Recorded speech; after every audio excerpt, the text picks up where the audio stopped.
dünyanın insanları, kervanları gece gündüz köç eyler. Bu dünya fani dünyadır. Her ne var elden gider. Bir daha yaradan değil Kadir Sübhan bizi. Qəhr qəza eyləyəcək. Xaç ilə İslam bizi. Gah kaldırar, gah endirer, gərdişi devran bizi. Hökümdarlar öyünməsin, ixtiyar əldən gedər. Gənc Azad bir mükayət. Bu sirrini düz demə. Ne işin var? Mən istərəm, anlamasa, qanmayana söz demə. Bu dünyada çək evini, o dünyanı gözləmə, yeməyənlər yığmalı. Dövlət, var, vergül, hər nə var əldən gedər.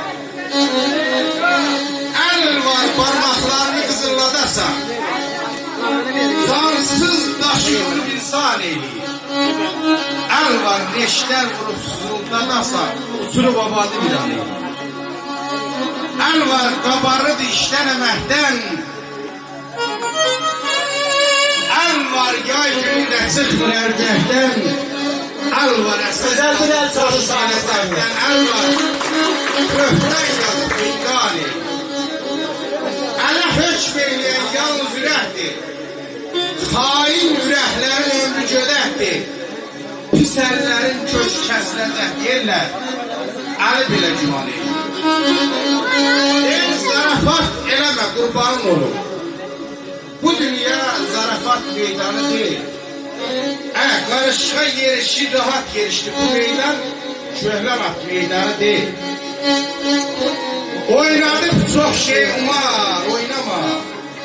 Etse de ruhunu kumar, oynama. Ne işin var bu kumarbazla kumar oynama, zarafat gelmesin sana bu dünya. Yasın 7'si var, 340'ı var. Mezar yerinin de hakkı, nırkı var. Ölümden sonra da hala korku var. Zarafat gelmesin sana. Zəlim xan, hasretin 7 kat olar. Hayatın kan dolu bir hayat olar. Zarafat eylesen şahın mat olar. Zarafat gelmesin sana bu dünya. Zarafat gelmesin sana bu dünya.